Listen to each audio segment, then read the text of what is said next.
Enormes rascacielos que se alzan con ganas de acariciar un tibio sol.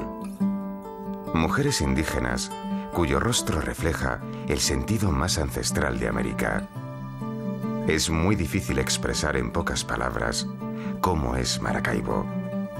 Si buceamos en la literatura, nos la pintan como la segunda ciudad más importante de Venezuela, que con unos 2,5 millones de habitantes es desde hace décadas la capital del petróleo de toda América. Sin embargo, no hace falta más que pasear por sus calles para darse cuenta de que Maracaibo es mucho más que eso.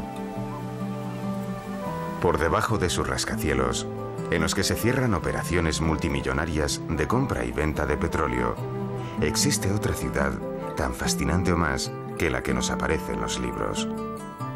Las gentes de este lugar, acostumbradas a 1000 cambios en las últimas décadas, aprecian por encima de todo el sentido del humor. Sospecho que la vida de la gente que tiene dinero es un poco frívola y un poco alienada, es poco propicia al autodescubrimiento de las cosas más nuestras.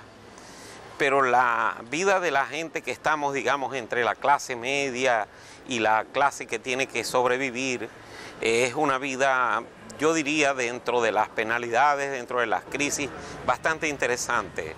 El zuliano es alguien optimista, sonreído, tiene una enorme capacidad para el humor, todos los problemas los convierte en un chiste. Estoy recordando a un gaitero, por ejemplo, que le decía: "Ovejo, ¿cómo estáis? ¿Cómo están por tu casa? Chico, la situación en casa está tan fuñida que el perro, el loro y el gato se pusieron de acuerdo para comer en el mismo plato".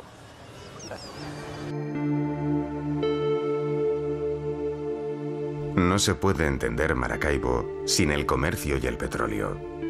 Su privilegiada posición estratégica, situada en la margen occidental del lago más grande de Sudamérica y a pocos kilómetros del Golfo de Venezuela, la convirtieron desde siempre en un puerto de máxima importancia. El impresionante lago de Maracaibo ha sido desde su fundación el punto de referencia de la ciudad, pues de estas aguas no solo se obtenía una buena cantidad de pesca, sino que además por los ríos que desembocan en él desde la cordillera andina, llegaban gran cantidad de productos de gran valor como el café.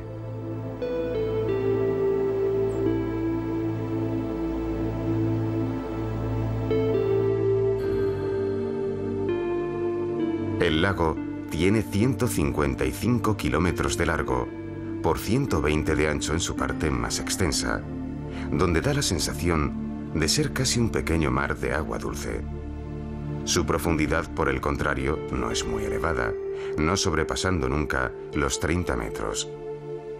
Aunque lo que le ha hecho famoso en el mundo entero no es su extensión, sino la inmensa riqueza que oculta bajo sus aguas, ya que en sus fondos se encuentra la tercera reserva de petróleo más grande de la Tierra.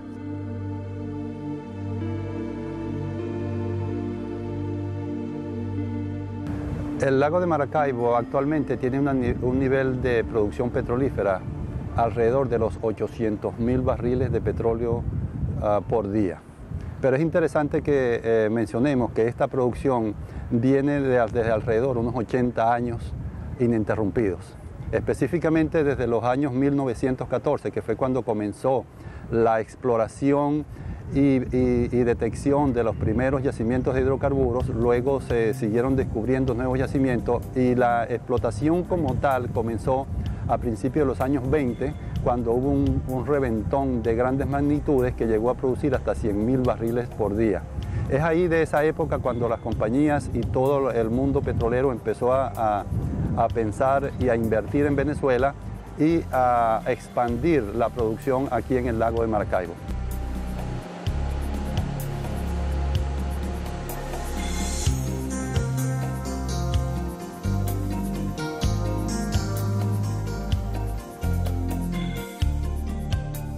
Más tarde volveremos al mundo del petróleo venezolano para profundizar en sus pormenores. Pero antes, hemos decidido regresar a Maracaibo para conocer todos los entresijos de esta curiosa ciudad. Si llegamos por tierra desde el oriente, cruzamos por una de las insignias de esta urbe en todo el mundo, el puente Rafael Urdaneta, que atraviesa el canal por el que desemboca el lago de Maracaibo en el mar. Con sus 8,5 kilómetros de largo y sus más de 40 metros de altura, este puente es uno de sus claros signos de modernidad.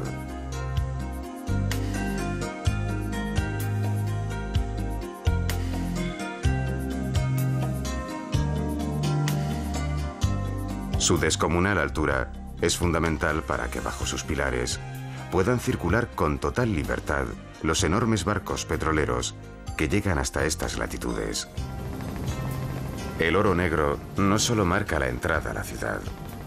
Su puerto, uno de los más importantes de América, debe adaptarse continuamente al incremento en el volumen de mercancías que trae hasta aquí el fuerte comercio, que genera una industria tan importante.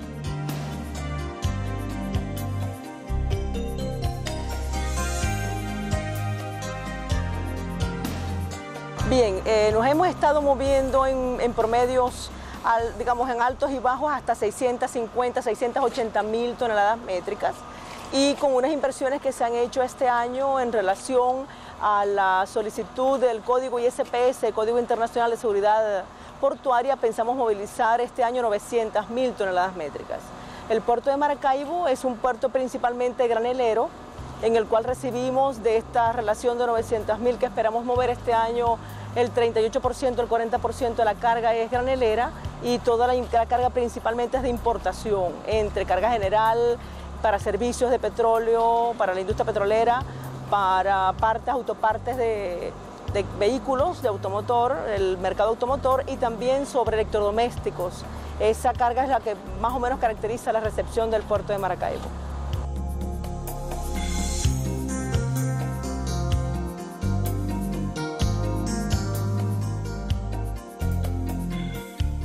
Debido a la tremenda prosperidad que durante los años 60 y 70 experimentó Maracaibo, muchos constructores emprendieron una frenética remodelación de la ciudad, siguiendo la fiebre de lo moderno es lo mejor, que tuvo freno gracias a la acción popular.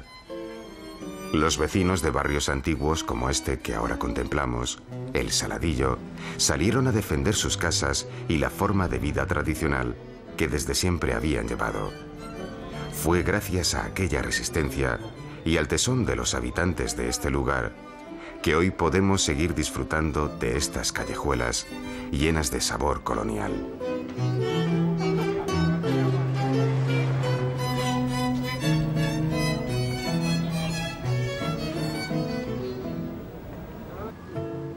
Sorprende al viajero la viveza de los colores de las fachadas.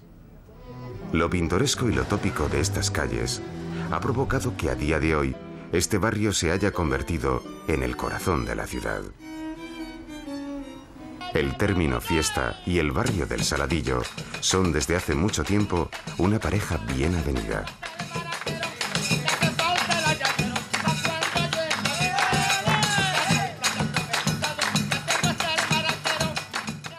El Saladillo era el más antiguo y tradicional barrio maracaibero. La ciudad en la época colonial y el siglo XIX se dividía en varias parroquias o barrios, entre los que estaban la parte central de la ciudad donde nos encontramos ahora. donde residía la aristocracia de la ciudad. Estaban los barrios de Santa Lucía y de San Juan de Dios, donde vivían las personas de la clase media, si podemos llamarla así, en ese momento. Y en el barrio Saladillo, era en el barrio popular, donde vivía la gente de menores recursos, y era una serie de casas bastante numerosas, de techo de enea, donde vivía la gente más pobre y donde, por ejemplo, tenían fama porque se daba todo tipo de fiestas y tánganas nocturnas y escándalos, pero también es cierto que era un barrio que perduró con el tiempo.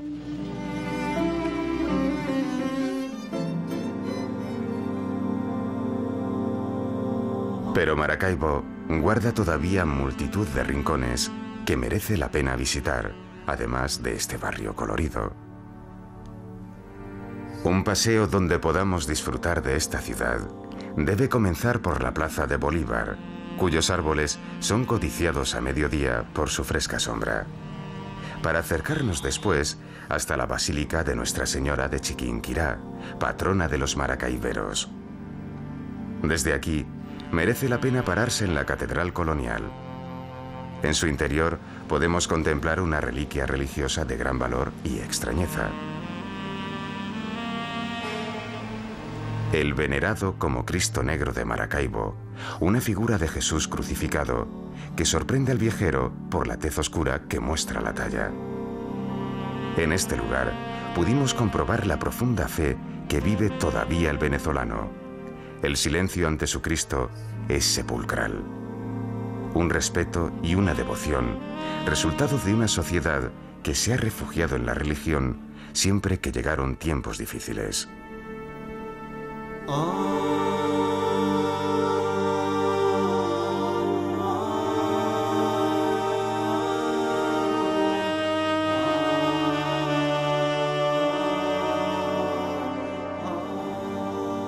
De esta forma, el monumento más importante que podemos ver en Maracaibo es también de marcado carácter religioso.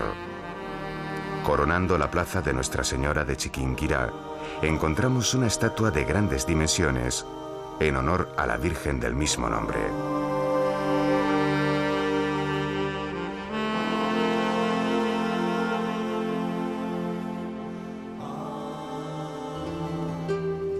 El maracaibero es en general alguien que gusta de los espacios abiertos y del arte. No en vano, una parte importante del antiguo mercado de esta ciudad fue reconvertido hace algunas décadas en el alma cultural del estado de Zulia, gracias a la creación en este espacio del Centro de Arte Lía Bermúdez.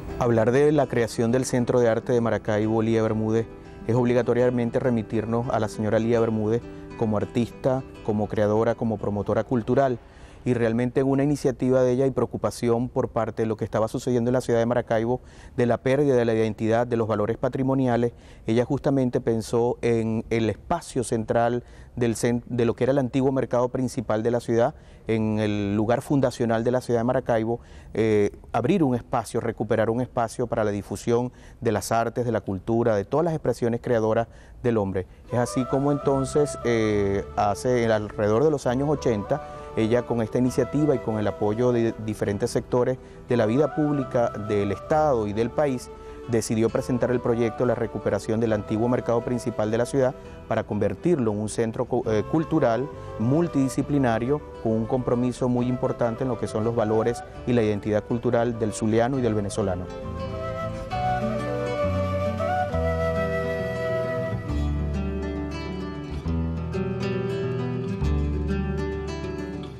Un centro de arte que en absoluto se creó con la intención de hacer de mero almacén de pinturas y esculturas.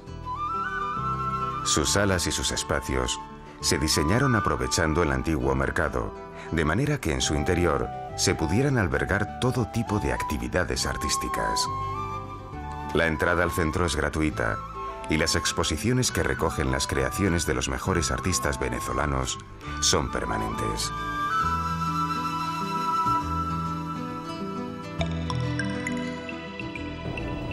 La función que cumple el Centro de Arte de Maracaibo Lía Bermúdez en la vida de la ciudad de Maracaibo es de un alto compromiso. Nosotros somos un espacio para el encuentro entre la comunidad, porque este es un proyecto de vocación popular, y los creadores, los artistas. Lógicamente, esto es la función y la misión que tenemos para la promoción, la difusión de nuestros valores, de nuestra identidad, para dar a conocer también nuestros creadores y, por supuesto, nuestra forma de ser, y también brindar una posibilidad cierta de conocernos a nosotros mismos, porque este es el espacio justamente para el encuentro entre la vida que ocurre en la ciudad misma, lo que ocurre en la ciudad y aquí en este espacio con las artes y con la cultura. El Centro de Arte Elía Bermúdez no es más que un exponente de la complejidad de la sociedad maracaibera, compuesta por una mezcla de culturas que a través de los siglos se fueron abriendo unas a las otras. Parte fundamental en este complejo entramado son las diferentes etnias indígenas que se fueron integrando en Maracaibo. Quizás en la urbe su presencia pase casi desapercibida, pero su influencia, sin embargo, ha sido y es trascendental.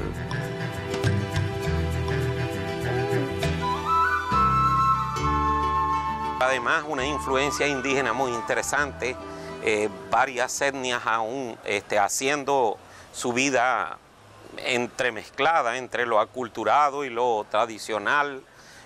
Tenemos la Wayuu, que es la que tiene mayor población, tenemos la Yucpa, Barí, Japreria, en fin. Pienso que somos un paraíso o un mosaico de culturas muy interesante, en la que por razones históricas predomina la cultura que durante la colonia fue vamos a decir, la dominante, ¿no? Que fue la cultura española. Tanto el indígena como el negro se plegaron por razones de fuerza y por razones de estructura política y social a esa cultura, y ahora se están reivindicando.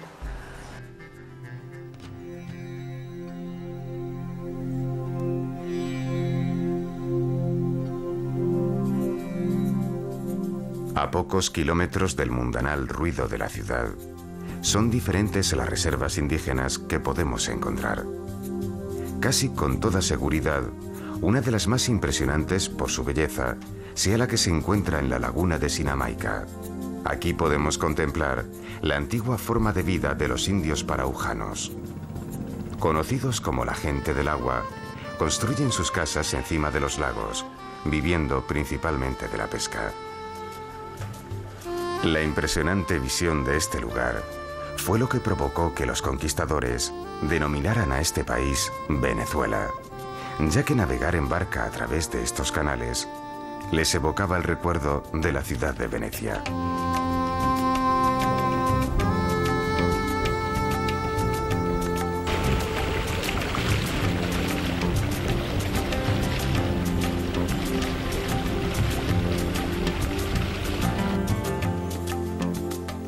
No ha debido de cambiar mucho desde aquella época hasta nuestros días la vida de estas gentes, que se niegan con tozudez a abandonar el hogar de sus ancestros.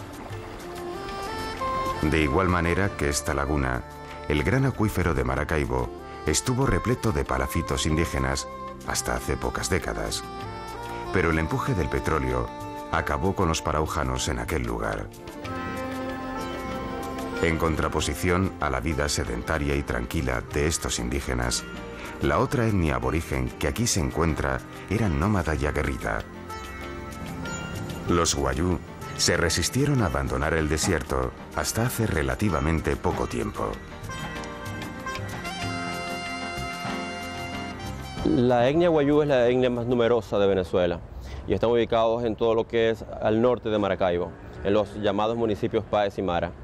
Es un grupo indígena que incluso hasta el siglo XIX se mantuvo irredento y fue apenas empezó a asimilarse durante esa época. Desde el punto de vista cultural y social, la importancia de este grupo ha sido notable, porque ellos han legado toda una cosmovisión del mundo que de una u otra forma ha sido asumida por la población del Zulia. Ellos son famosos por sus bordados, que son mezcla de la tradición indígena y también de lo que es la influencia española en cuanto a dichas técnicas. Ellos tienen su forma, su ropaje, todo lo que es su idioma y palabras que hemos asumido a nuestro léxico.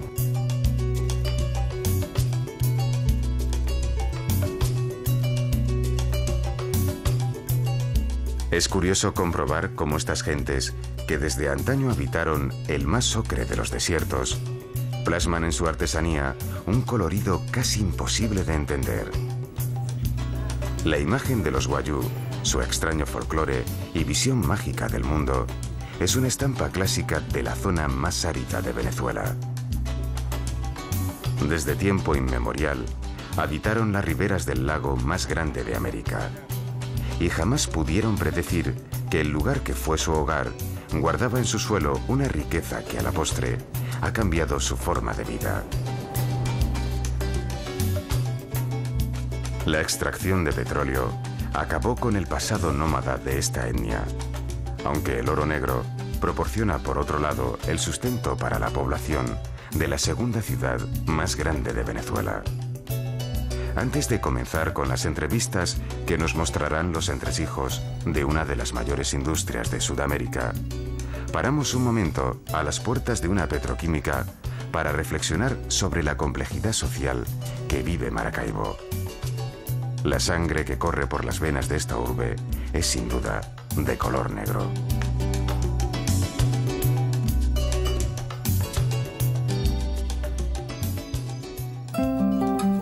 Los carburantes suponen para Venezuela el 80% de sus exportaciones, y es que la riqueza que esconde su lago es incalculable. En la década de los 90, estos pozos fueron capaces de llegar a producir 770 millones de barriles, sin que sus reservas hayan sufrido desde entonces disminución alguna. Las gigantescas bolsas de petróleo de esta zona se encuentran además cerca de la superficie, por lo que su extracción es bastante sencilla. Algunos pozos como estos que emergen sobre el lago funcionan con torres que perforan su fondo. Sin embargo, otros que aparecen en sus orillas, tipo saltamontes, bombean directamente el oro negro a la superficie sin apenas esfuerzo. Pero Venezuela ha investigado además sobre las diferentes maneras que existen de extraer crudo para que su producción vaya en aumento año tras año.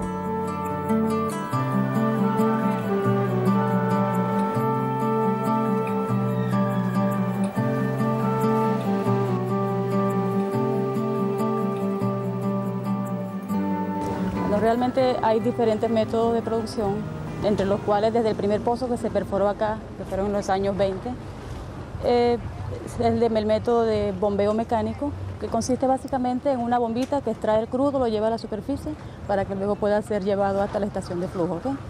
Básicamente la función es disminuir el peso de la columna del petróleo para que pueda fluir más fácilmente. Es el mismo principio para el levantamiento artificial por gas, que es algo que más tarde surgió como una forma de poder complementar la mejor producción de los pozos. Y actualmente de los 800.000 barriles que se producen en el lago, lo cual es la mitad de toda Venezuela, se está produciendo el 70% por levantamiento artificial por gas.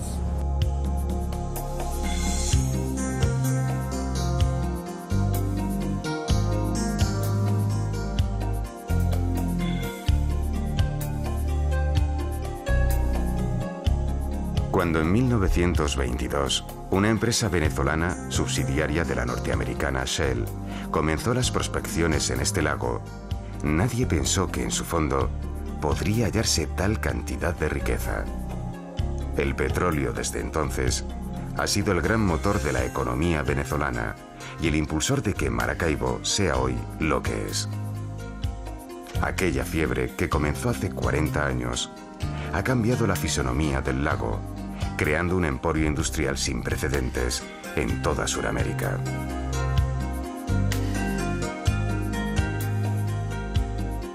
Es interesante destacar que aquí en el lago de Maracaibo hay alrededor de 8.000 pozos que están enclavados dentro del lago de Maracaibo. Estos 8.000 pozos producen los 800.000 barriles que les acabo de mencionar y es importante también mencionar toda la gran cantidad de instalaciones que tenemos allá, de plantas de gas, estaciones de recolección de crudo, plantas de recolección de gas y de compresión de gas. Y todas esas grandes instalaciones, más las tuberías que están, que son como 18.000 kilómetros de tuberías en el fondo del lago, lo convierten en la cuenca más prolífica del mundo en cuanto a producción petrolera.